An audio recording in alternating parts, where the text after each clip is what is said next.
Non, bon, écoutez, je vais commencer et je vais un peu vous expliquer comment j'ai rencontré Benjamin. Ça fait plusieurs années que nous discutons. Alors, il travaille sur les questions politiques en matière de drogue, mais pas que. Bref, lorsque Marco Cappato a parlé du pouvoir, de la puissance de l'initiative citoyenne et des idées que nous essayons de concrétiser aujourd'hui, l'idée de créer un mouvement d'initiative populaire basé sur la préparation d'un paquet de propositions d'initiatives citoyennes, je me suis tout de suite dit, nous avons besoin d'une initiative citoyenne qui a en fait déjà été présentée il y a quelques années. Une initiative portant sur le cannabis. We'd like to talk, c'est un petit jeu de mots en anglais.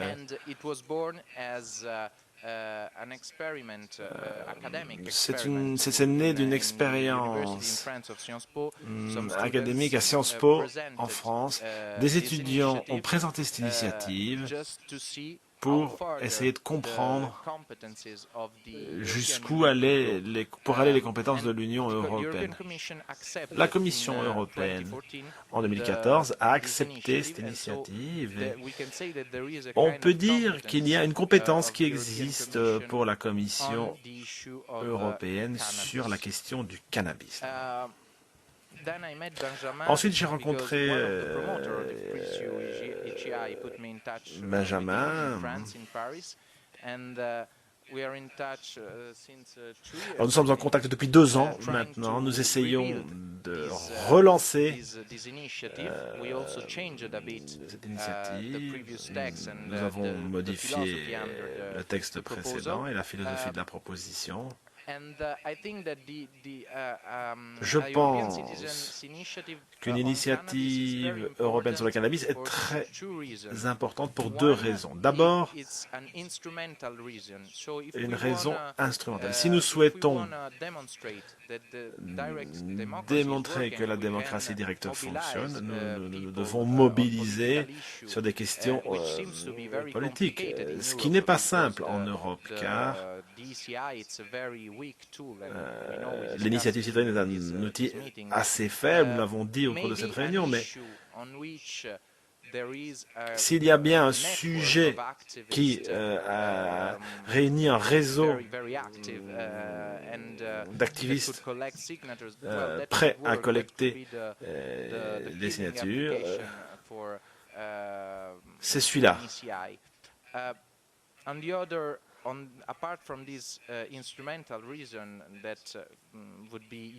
Hormis ces raisons,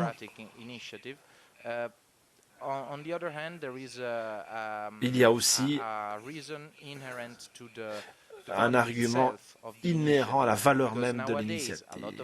De nos jours, nombre de pays sont favorables à la légalisation du cannabis. Beaucoup de pays réforment leur politique sur la légalisation du cannabis. Mais cela ne se concrétise pas réellement en Europe, pour des raisons que nous essaierons d'expliquer.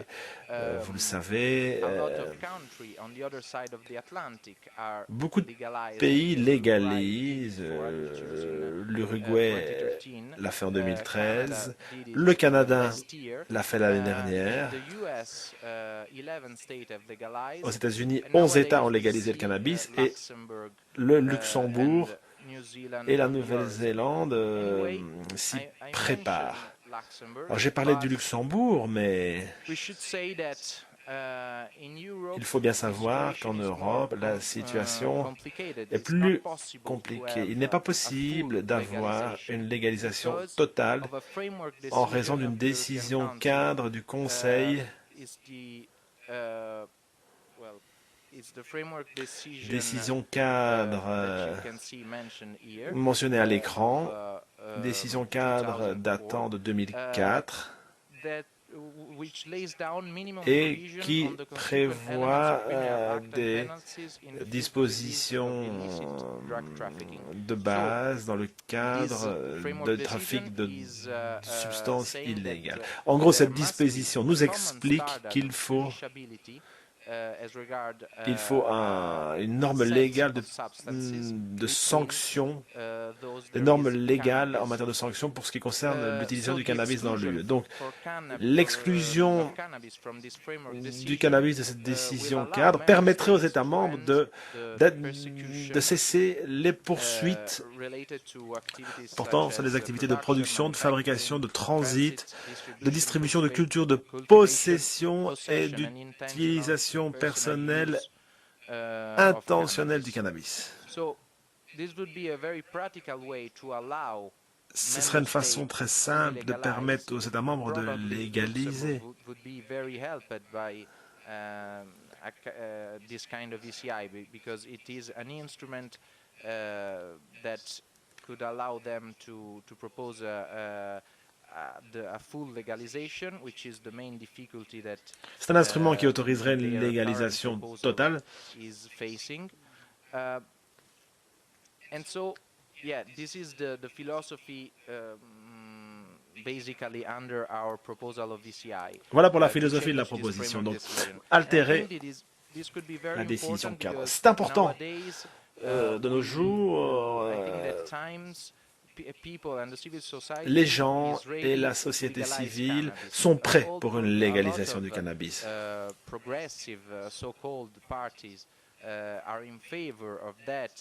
De nombreux partis progressistes y sont favorables. La société civile s'y est préparée, même si il n'y a pas encore de légalisation totale dans un pays européen, vu la décision cadre que l'on connaît.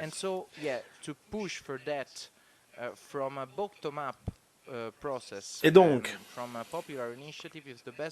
pousser une telle initiative est très intéressant car nous savons que les gouvernements ne tiendront pas compte du sujet, même si le sujet est jugé populaire.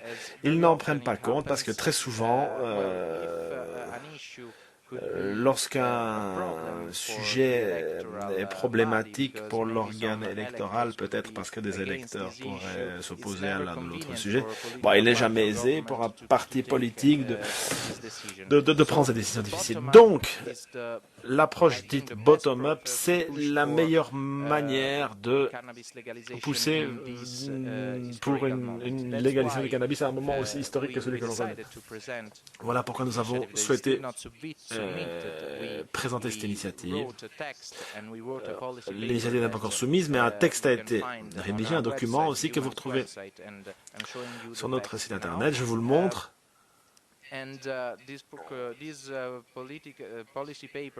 Ce document a été co-signé par Benjamin et son association Éco-Citoyens. Il aura aussi son petit mot à dire sur la question. Voilà, je lui passe la parole. Merci de m'avoir invité. Comme l'a dit Lorenzo, j'ai co-créé Éco-Citoyens il y a 4 ans. L'idée étant de créer une procédure de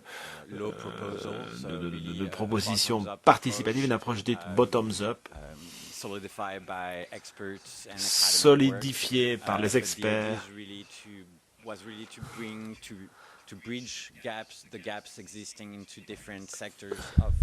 bon, l'idée étant de réduire les écarts entre la société civile et le politique.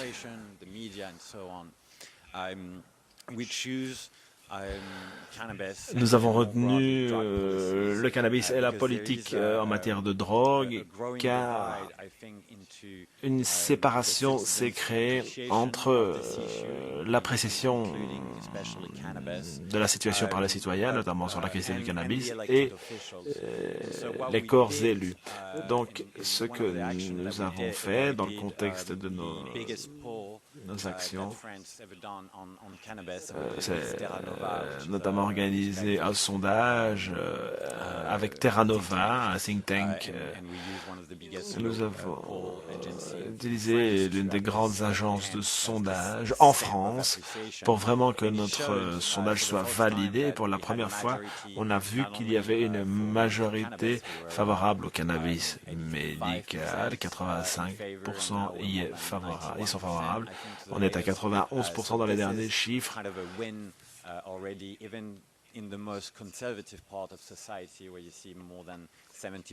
Et même dans les parties les plus conservatrices, 70% des électeurs de droite sont favorables au cannabis. Et on voit que pour la première fois, il y a une grande majorité. Enfin, il y a une grande partie, une petite majorité, plutôt 53%, qui est favorable à la légalisation du cannabis à des fins récréatives. We started doing Éco-Citizen Citoyen in France at the same time that the Good Lobby started. I don't know. Éco-Citoyen a débuté en France en même temps que The Good Lobby. Je ne sais pas si notre ami du Good Lobby est là. Ah, il est là. Il est là, à ma droite. C'est assez semblable à ce que vous faites. J'ai parlé avec plusieurs représentants de l'organisation et il est très intéressant de voir tout le travail réalisé au niveau européen.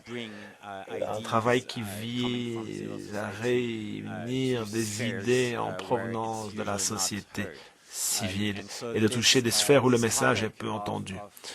Ce sujet de la légalisation du cannabis, cette réglementation légale, ce sujet est très important car nous voyons un gouffre qui se crée. D'un côté, on a un État membre comme le Luxembourg. On pourrait vous parler de ce qui se passe en Espagne et aux Pays-Bas. La France est une contradiction avec les taux de consommation les plus élevés en Europe, notamment chez les jeunes. Et pourtant, il est très difficile de parler sérieusement de ce sujet dans l'espace public. Donc, lorsqu'on en apparaît dans les médias et à la télévision et que les gens commencent à sourire, et on les arrête, on les interrompt, on leur dit le sujet n'est pas comique, c'est pas une histoire de quelques personnes qui souhaitent fumer un joint. Non, c'est une question de justice sociale. Nous sommes ici dans une question de sociologie avec des ramifications très importantes. Alors, le sujet est éminemment complexe et il est parfois difficile de se faire entendre dans l'espace public. Lancer une initiative européenne, c'est un sujet qui m'a rapidement intéressé. L'outil a ses faiblesses, Lorenzo l'a dit, pourtant, cet outil permet de faire progresser le débat. Notamment parce que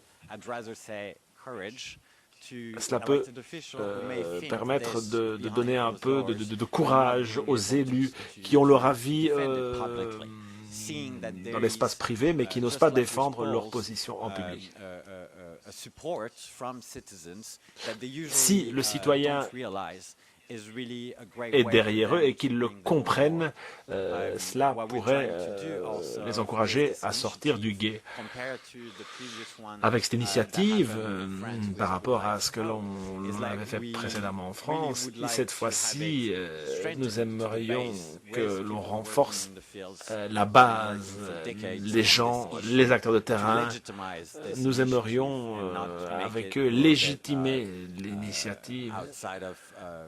Not based on the ground, if I may say, I don't know how to say it in English, but sometimes it lacked. Parfois, en fait, on voit que il y a un problème de légitimité pour les acteurs de terrain, et il est là le vrai défi, c'est de réunir des organisations.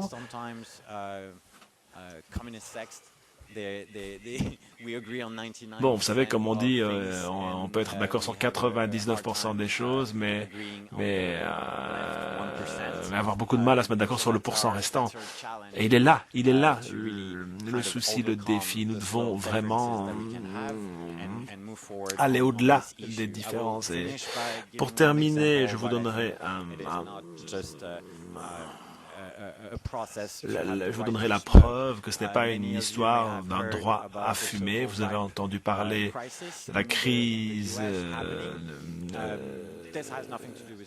du vapotage. Ça n'a rien à voir avec le CBD ou le CBD liquide. Non, c'est plutôt l'opposition entre des marchés licites et des marchés illicites, de l'autre dans le domaine récréatif.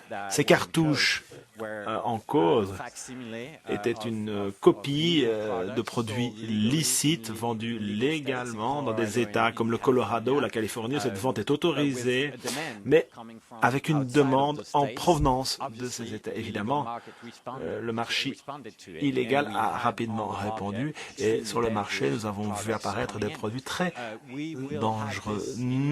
Cela va arriver en Europe.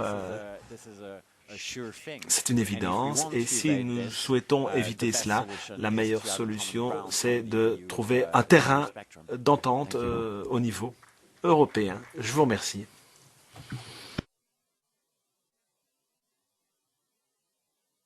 Thank you very much, Benjamin. Merci Benjamin d'avoir décrit la situation européenne en ce qui concerne le cannabis. Nous allons maintenant entendre Lorenzo Romanese, directeur général de l'Association européenne du chanvre industriel. Merci d'être là, Lorenza. Merci de vous intéresser à cette initiative, à notre initiative. Merci beaucoup. Oui, bonjour à tous. Alors, je vous ai fait parvenir un PowerPoint. Hein? Vous ne l'avez pas? C'est pas grave, sinon je vais rapidement prendre la parole, il n'y a pas de souci. Hein?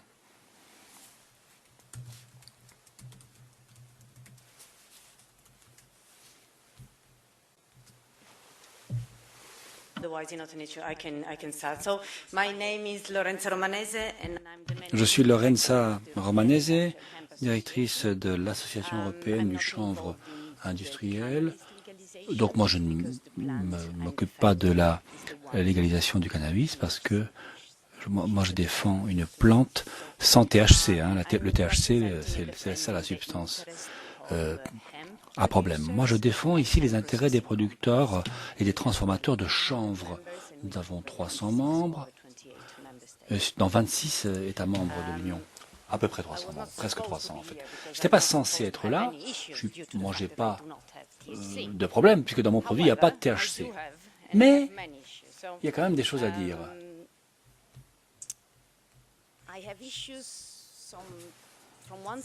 D'une part, parce que il y a des résidus de tétrahydrocannabinol, de THC, dans le chanvre. Le chanvre, c'est une plante dont le nom en latin c'est en fait Cannabis sativa. Elle est dans le catalogue. Elle peut être plantée, cette plante, en Europe. Hein. Il y a 69 variétés de chanvre en Europe, avec moins de 0,2% de THC, dans tous les cas. Cannabis sativa. Nous représentons les producteurs et les transformateurs de chanvre industriel. Alors, il y a plusieurs politiques qui nous concernent. La réforme de la PAC, notamment, la politique agricole commune. Nous demandons de pouvoir accroître la teneur en THC des graines pour s'aligner sur le Canada, les États-Unis et la Chine. 0,3% en lieu et place de 0,2%. Nous avons déposé un amendement, d'ailleurs, au Parlement européen. Et la commission Agri a adopté cet amendement en avril dernier. Nous attendons maintenant le vote final en plénière. Ce sera peut-être au premier trimestre 2020. Pourquoi est-ce que je veux 0,3%? Parce que tout le monde a 0,3% et parce que depuis 20 ans, nous utilisons la même variété. Et on les croise, on les cultive plutôt depuis 20 ans, et les plantes s'affaiblissent. Nous avons 60 variétés en Europe pour l'instant.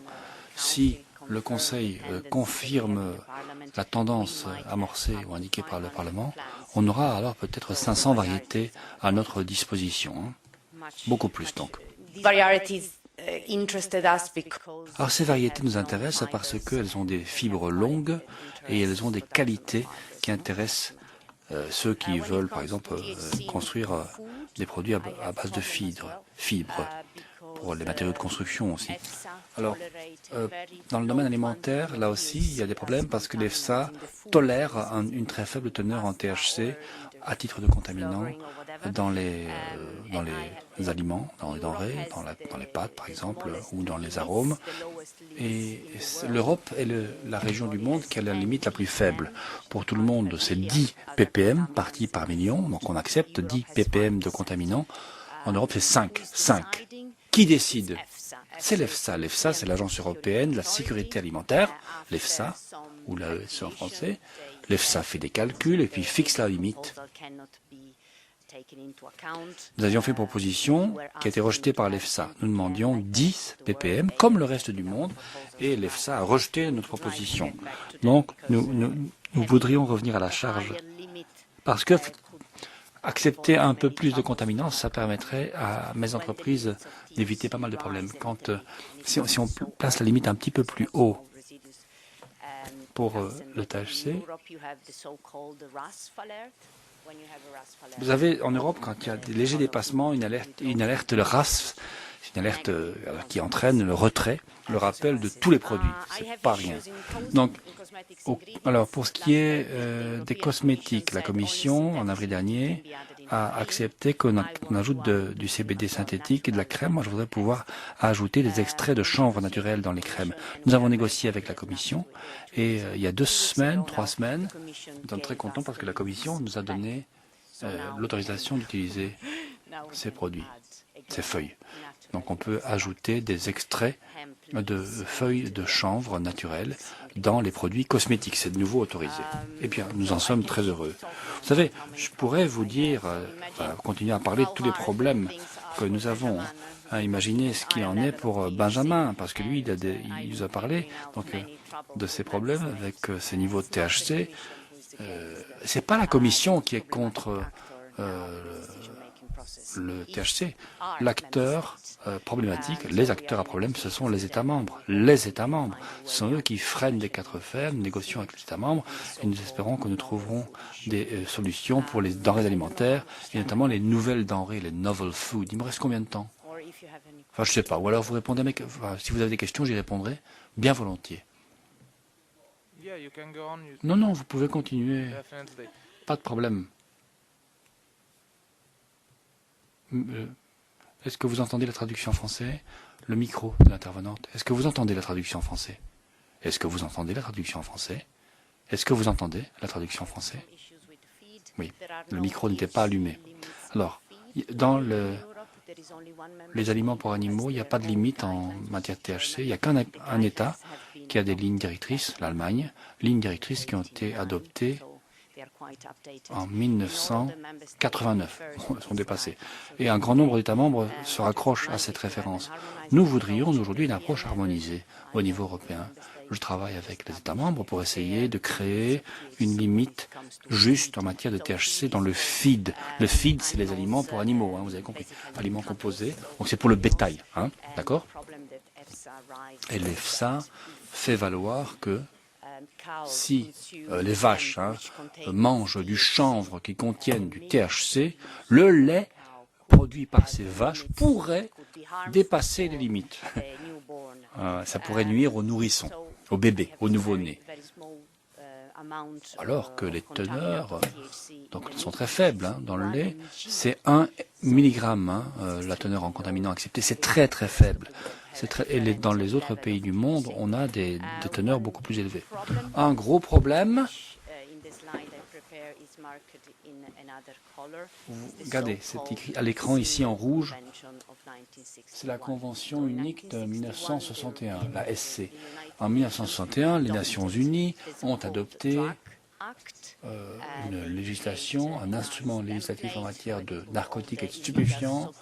Donc on y a mis toutes les substances illégales, illicites, dans une espèce de classement en fonction du préjudice potentiel pour les consommateurs, et la molécule THC est dans la liste. On peut revenir à la diapo précédente?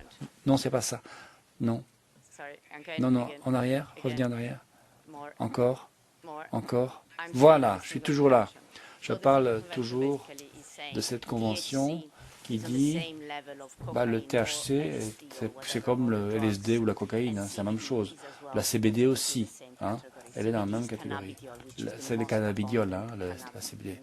Donc c'est le cannabinoïde le plus présent dans le chanvre.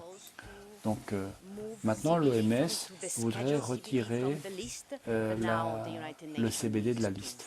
La CBD de la liste. Il faut que le vote, que l'on vote, que les Nations Unies votent.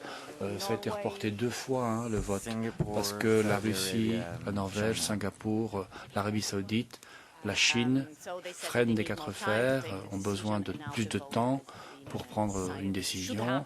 Normalement, le vote devrait avoir lieu en mars 2020. Alors, l'OMS, à ce moment-là,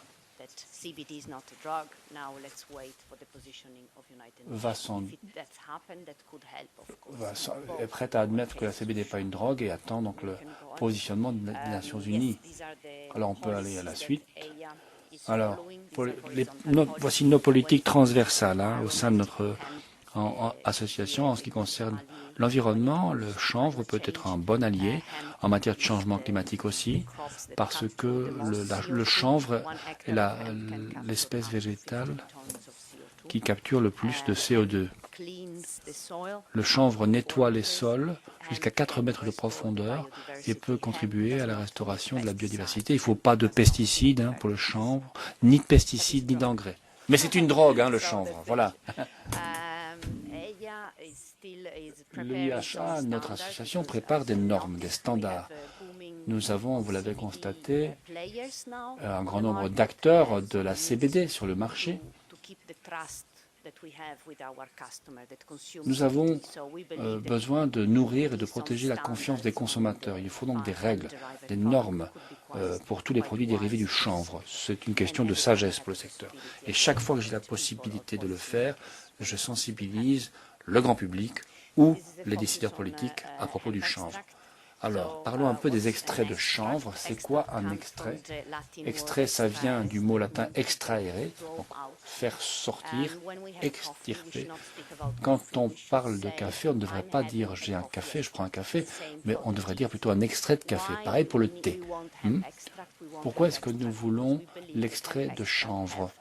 Parce que nous pensons que celui-ci, cet extrait de chanvre, peut contribuer à la santé. Il ne guérit pas hein, l'extrait de chanvre, mais il permet de contribuer à l'homéostasie.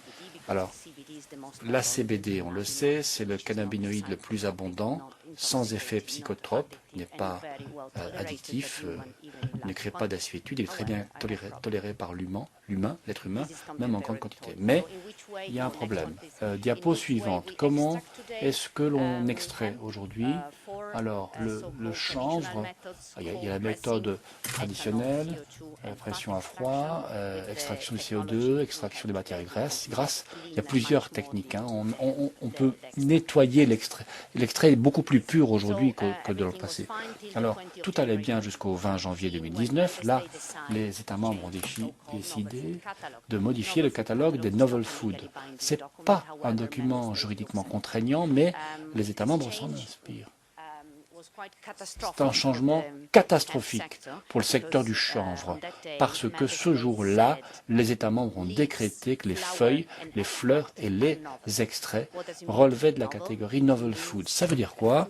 Ça veut dire qu'une denrée qui n'était pas consommée à un certain niveau avant 1997. Si c'est un produit labellisé Novel Food, il faut une autorisation de mise sur le marché. Ça dure 2 ans pour obtenir cet AMM. Ça coûte entre 1 et 2 millions d'euros. Vous comprendrez aisément qu'il n'y a aucune PME en Europe qui peut payer ce prix. Donc, nous avons rassemblé des preuves pour prouver que le chanvre était consommé avant 1997. Le chanvre fait partie depuis des siècles de notre régime alimentaire. Quelques exemples, par exemple, Libro di Cucina, c'est donc livre de cuisine, c'est le premier livre de recettes de cuisine. Hein, et on y trouve le chanvre. Voilà une recette des tortellini au chanvre. En Suède, on boit le chanvre, on buvait le chanvre, on a bu le chanvre, et en Allemagne aussi. On a 30 éléments de preuve, nous les avons soumis aux États membres. Alors il y a un document très intéressant ici. Il y a 20 ans, la Commission européenne a dit au secteur du chanvre que le chanvre ne relevait pas de cette catégorie de nouvel aliment, novel food. Voilà. C'est un document qui avait qui a eu beaucoup d'importance. Nous avons investi, du coup, sur la foi de ce document, nous avons investi beaucoup. Et maintenant, 20 ans plus tard, on nous dit, le chanvre, c'est illégal. Mais qu'est-ce que je vais faire de tous ces investissements que j'ai consentis? Qu'est-ce qu'on en fait? Nous pensons que nous méritons un dialogue clair et franc avec les institutions européennes. Et je pense personnellement que le grand public peut faire pression sur les institutions européennes et sur les décideurs politiques. Si vous croyez comme moi que ce qui se passe est tout à fait honteux, eh bien, n'hésitez pas à en parler autour de vous. Voilà. Ce sera le meilleur cadeau que vous puissiez faire au secteur du chanvre. Alors, quand on parlait du chanvre avant, donc dans les siècles passés, eh bien, quelles étaient les variétés qui étaient plantées à 50 ans? Quand on examine, ces variétés contenaient, donc ces souches contenaient beaucoup plus de CBD ou de THC. 6,45, c'est énorme, regardez. Ça n'existe plus aujourd'hui. Hein. On n'a plus de plantes qui contiennent autant de CBD. Certains le voudraient peut-être, mais ce n'est plus possible. Quand on parle de cette question des extraits de chanvre, il faut comprendre et bien voir que ces extraits de chanvre, ils existent depuis des siècles. Je ne sais pas si vous connaissez les fleurs de chanvre, il y a une résine autour des fleurs. Le chanvre est planté à l'extérieur et donc il y a des éléments atmosphériques, le vent, les animaux, les abeilles, qui par contamination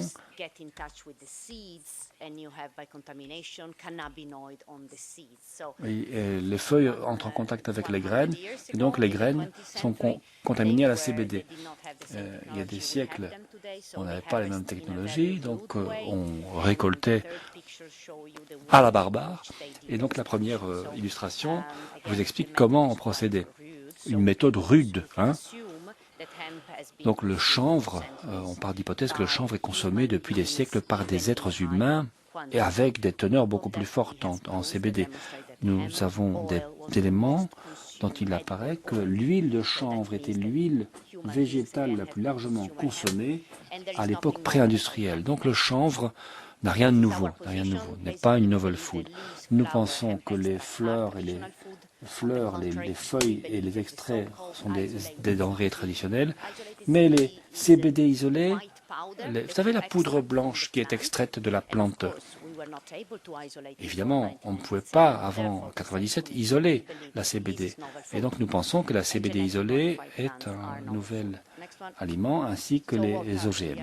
Donc, ce que nous faisons, vous avez une ligne au centre de l'écran, regardez, qui représente le niveau naturellement présent de CBD dans les plantes.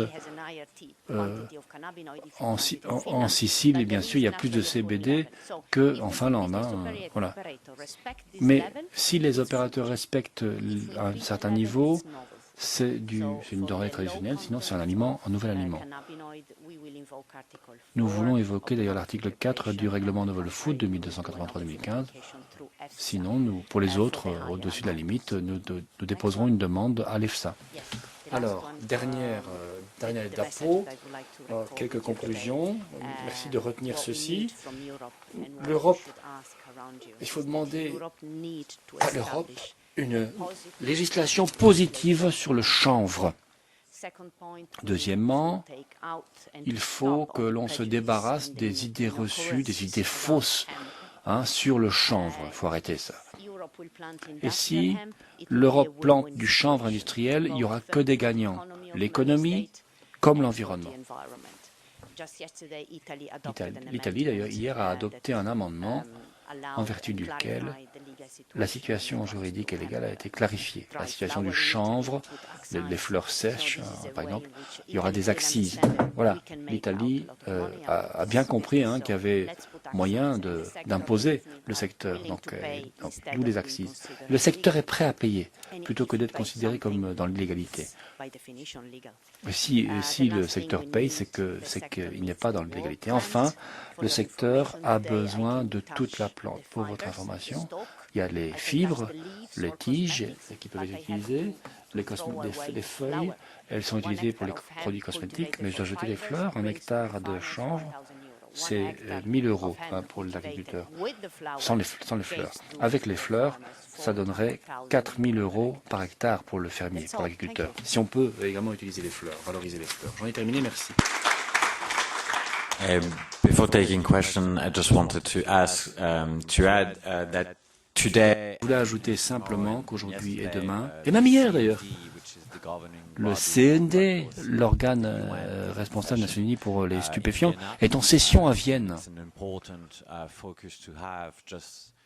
Alors voilà, c'est important, à la CND, c'est important d'être présent, d'agir également sur ce levier. Donc c'est la commission des stupéfiants, la CND à Vienne. Et donc voilà, le chanvre, ça permettrait aux États membres d'atteindre les ODD. Là aussi, on est dans l'univers des Nations Unies, les ODD. J'aimerais vous l'expliquer, mais je n'ai pas le temps, mais il y a des tas de raisons. Le chanvre industriel, c'est une occasion importante pour notre secteur et surtout pour notre continent. Merci Benjamin, merci Lorenza. Écoutez, il se trouve que moi aussi j'ai une question. Lorenza, vous avez parlé du préjudice économique énorme, des conséquences néfastes d'une décision d'une institution européenne comme celle-ci. Donc, ça rend un secteur économique, ça le plonge tout de suite comme ça dans l'illégalité. Alors, la réglementation du cannabis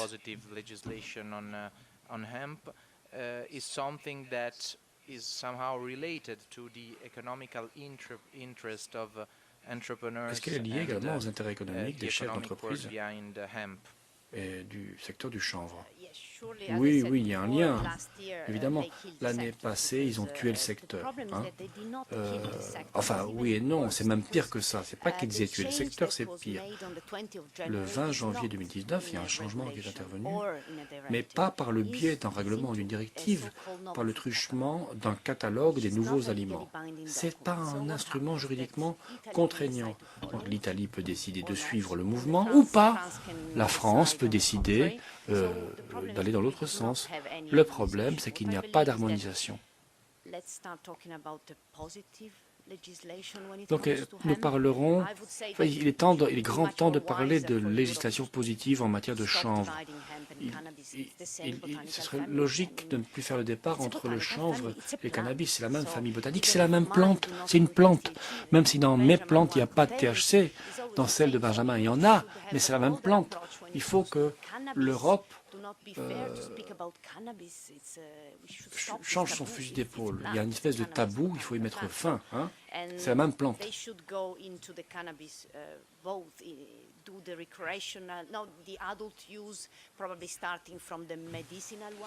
Alors, il y a des tas d'utilisations par les adultes.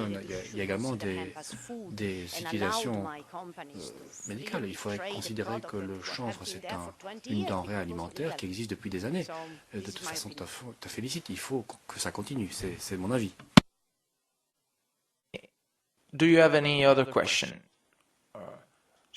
Vous avez des questions?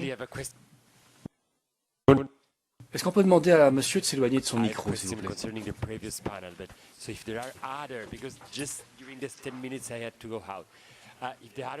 Moi, j'avais une question, mais ça concernait l'autre panel, celui d'avant, pas celui-ci. Je vais laisser peut-être d'abord, éventuellement, les gens poser leurs questions sur ce panel-ci. Non, plus tard, d'accord. Voilà, on va s'interrompre.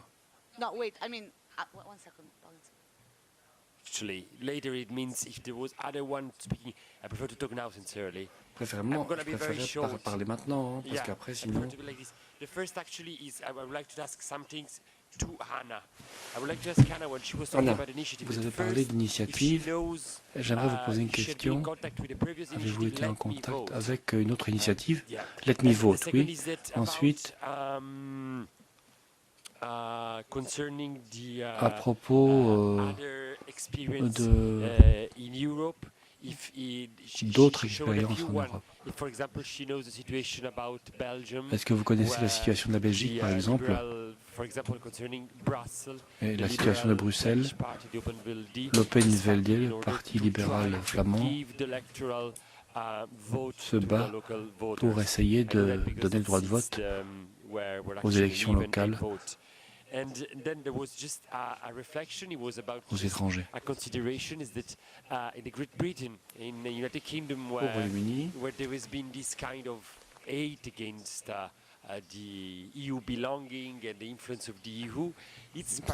c'est vrai qu'il y a une espèce de paradoxe.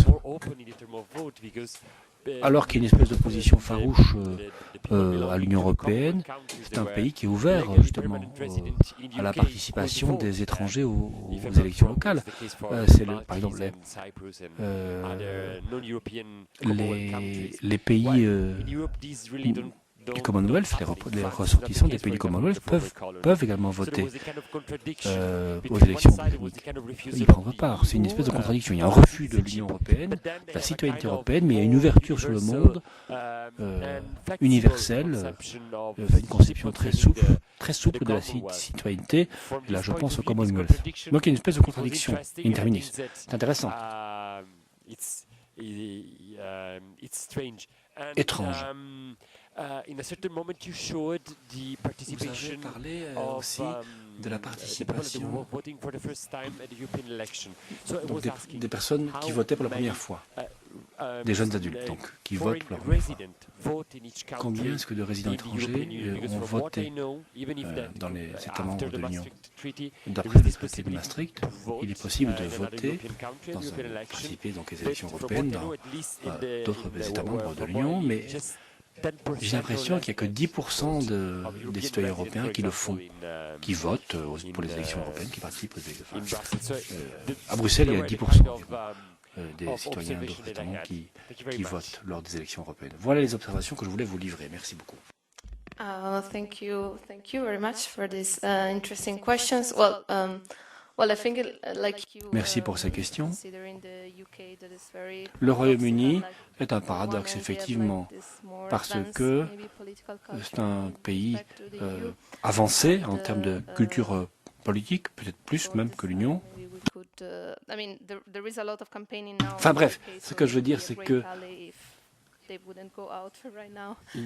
il y a eu beaucoup de campagnes positives aussi pour l'Europe. C'est malheureux que le Brexit se réalise.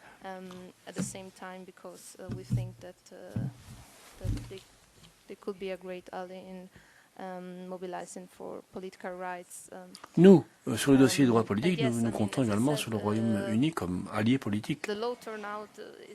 Quant à la faible participation aux élections européennes, c'est un fait, c'est une réalité.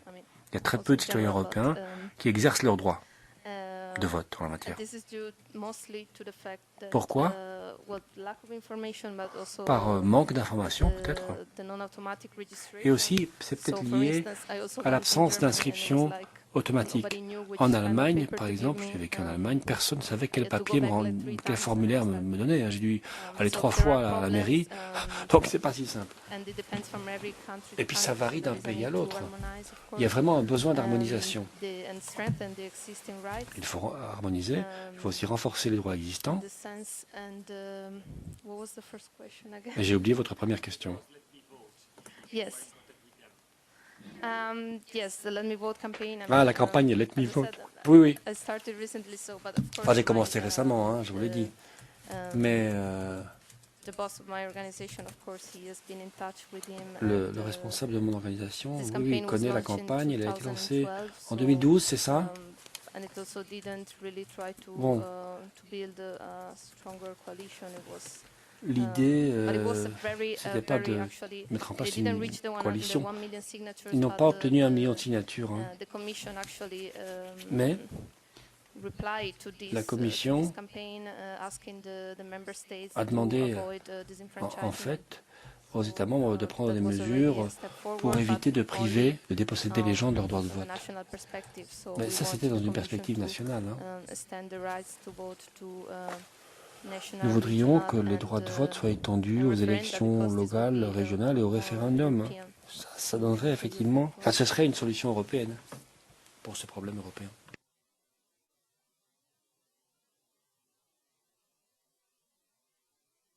Yes, let's have the break and consider that we Nous allons also maintenant we have another panel prendre notre from pause 1 to déjeuner. 2:30 and then Nous we have avons un 1 hour autre and a half of panel open discussion. So I'd say de let's 1 heure à try to 2h30. stick to the schedule as much as Donc possible.